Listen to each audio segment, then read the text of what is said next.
इस समय दुनिया के कई देश असमंजस में हैं और इस कंफ्यूजन की सबसे बड़ी वजह बन गई है भारत और अमेरिका के बीच लंबे समय से अटकी पड़ी ट्रेड डील। रिपोर्ट्स में दावा किया जा रहा है कि प्रधानमंत्री मोदी अब इस डील को आगे बढ़ाने के मूड में नहीं है और इसे ठंडे बस्ते में डाला जा सकता है। लेकिन असली सवाल यही है कि आखिर हाल ही में अमेरिकी राष्ट्रपति डोनाल्ड ट्रंप ने भारत के लगभग 55% एक्सपोर्ट को 18% टैरिफ से राहत देने की जो घोषणा की थी, उसका क्या हुआ?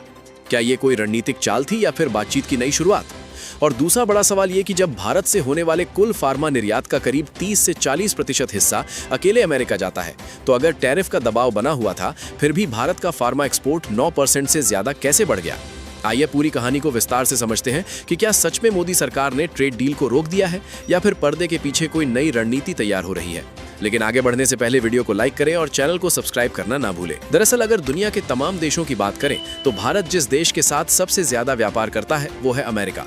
पिछले 4 सालों से लगातार अमेरिका भारत का सबसे बड़ा ट्रेडिंग पार्टनर बना हुआ है। ताजा आंकड़ों के मुताबिक भारत और अमेरिका के बीच कुल व्यापार 131 बिलियन डॉलर के पार पहुंच चुका है। इसमें भारत का निर्यात करीब 86 बिलियन डॉलर से अधिक है, जबकि आयात लगभग 45 बिलियन डॉलर के आसपास है। दूसरे नंबर पर चीन, तीसरे पर यूएई, चौथे पर रूस और 5वें स्थान पर सऊदी अरब आते हैं। लेकिन दिलचस्प बात यह है कि इन टॉप 5 साझेदारों में अमेरिका ही एकमात्र ऐसा देश है जिसके साथ भारत को ट्रेड सरप्लस मिलता है। बाकी चारों देशों के साथ भारत का व्यापार घाटे में रहता है। अगर गणना करें तो अमेरिका के साथ भारत का ट्रेड सरप्लस करीब 41 बिलियन डॉलर के आसपास बैठता है। यानी भारत अमेरिकी बाजार में अपने उत्पाद बेचकर हर साल भारी कमाई करता रहा है। ये कोई छोटी रकम नहीं है, लेकिन आज जो तस्वीर नजर आ रही है वो कुछ साल पहले जैसी नहीं थी। बदलती वैश्विक राजनीति, सप्लाई चेन की नई रणनीतियां और टैरिफ को लेकर चल रही खींचतान ने इस रिश्ते को एक नए मोड़ पर ला खड़ा किया है। अब देखना ये होगा कि आने वाले समय में ये ट्रेड डील नया रूप लेती है या फिर दोनों देश किसी बड़े रणनीतिक फैसले की ओर बढ़ते हैं। दरअसल कुछ साल पहले तक तस्वीर बिल्कुल अलग थी। 2021 के आसपास भारत का नंबर 1 ट्रेडिंग पार्टनर अमेरिका नहीं बल्कि चीन हुआ करता था। लेकिन जैसे जैसे अमेरिका और चीन के बीच टकराव बढ़ा, वैसे वैसे अमेरिका ने अपनी रणनीति बदली। चीन को कमजोर करने के लिए अमेरिका ने भारत को अपने मार्केट में ज्यादा आसानी से एंट्री दी, ताकि सप्लाई चेन चीन से हटकर भारत की ओर शिफ्ट हो सके। यानी एक तरह से अमेरिका ने भारत को अपने करीब लाकर चीन से उसकी व्यापारिक दूरी बढ़ाने की कोशिश की। लेकिन कहानी यही खत्म नहीं होती। अंदर ही अंदर अमेरिका को यह बात चुभ रही थी कि आखिर भारत अमेरिकी बाजार से 41 बिलियन डॉलर का ट्रेड सरप्लस कैसे ले जा रहा है। यही वो बिंदु था जहां से टैरिफ की राजनीति शुरू हुई। ट्रंप ने सोचा कि अगर भारतीय उत्पादों पर भारी टैक्स लगा दिया जाए तो वे अमेरिकी बाजार में महंगे हो जाएंगे और लोग उन्हें खरीदना कम कर देंगे। ऐसे में भारतीय कंपनियों को नुकसान होगा और ट्रेड बैलेंस बराबर किया जा सकेगा। धीरे धीरे टैरिफ का ये खेल इतना बढ़ गया कि दोनों देशों के बीच की ट्रेड रस्सी बेहद पतली हो गई।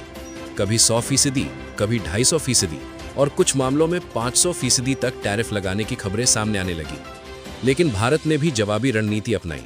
बातचीत, कूटनीतिक दबाव और व्यापारिक संतुलन के जरिए भारत ने स्थिति को उस स्तर तक नहीं पहुंचने दिया जहां 100 या 500% का टैरिफ लागू हो पाता। आखिरकार अमेरिका ने कई उत्पादों पर 25% और कुछ खास मामलों में 50% तक का टैरिफ लगाया। ट्रंप लगातार ये आरोप लगाते रहे कि भारत अमेरिकी उत्पादों पर भारी टैक्स लगाता है, इसलिए जवाब में अमेरिका भी ऐसा करेगा। लेकिन जब अमेरिकी प्रशासन ने जमीनी हकीकत देखी तो पाया कि ऊंचे टैरिफ के बावजूद भारत से आयात कम नहीं हो रहा था। जरूरत के सामान की मांग बनी रही और भारतीय प्रोडक्ट्स की सप्लाई जारी रही।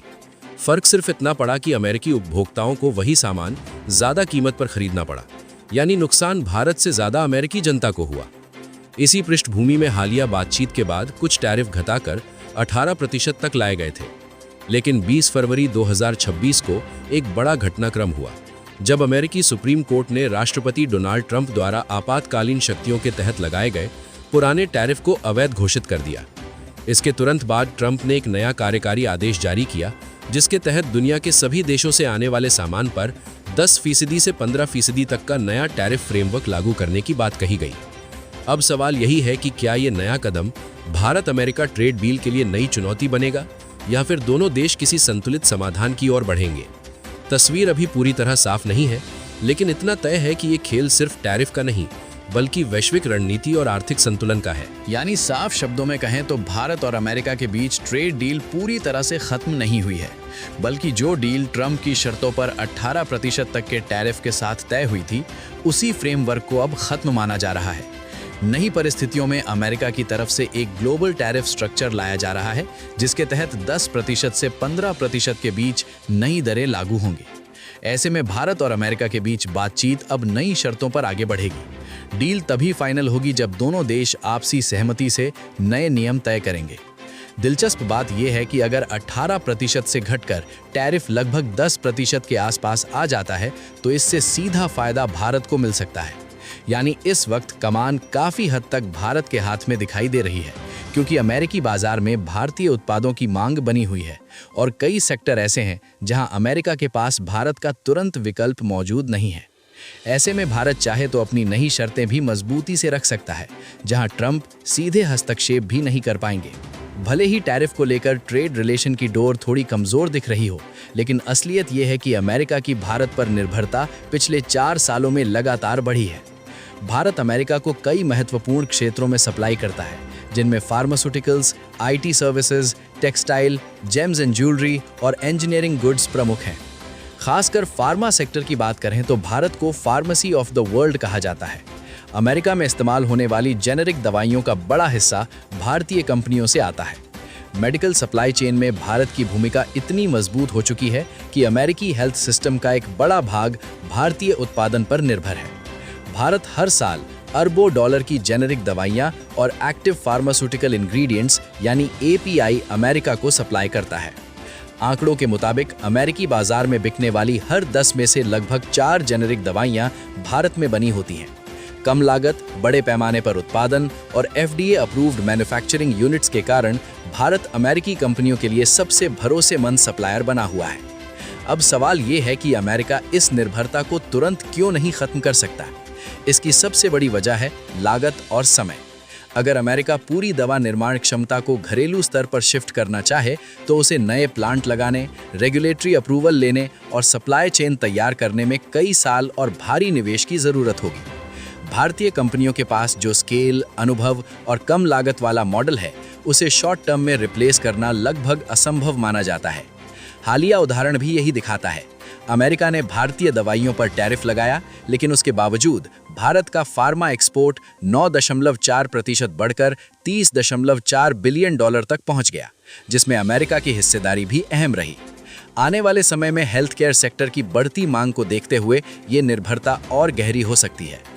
अब बड़ा सवाल आपसे, क्या इस मौके पर भारत को अमेरिका के सामने और मजबूत शर्तें रखकर टैरिफ को और कम करवाने की कोशिश करनी चाहिए, या फिर 10% के आसपास डील को फाइनल कर लेना ही समझदारी होगी? अपनी राय कमेंट में जरूर बताएं। वीडियो को लाइक करें और अपने दोस्तों के साथ शेयर करें, ताकि उन्हें भी पूरी जानकारी मिल सके। ऐसे ही और विश्लेषणात्मक वीडियो के लिए चैनल को सब्सक्राइब करें और बेल आइकन को ऑल पर जरूर सेलेक्ट करें।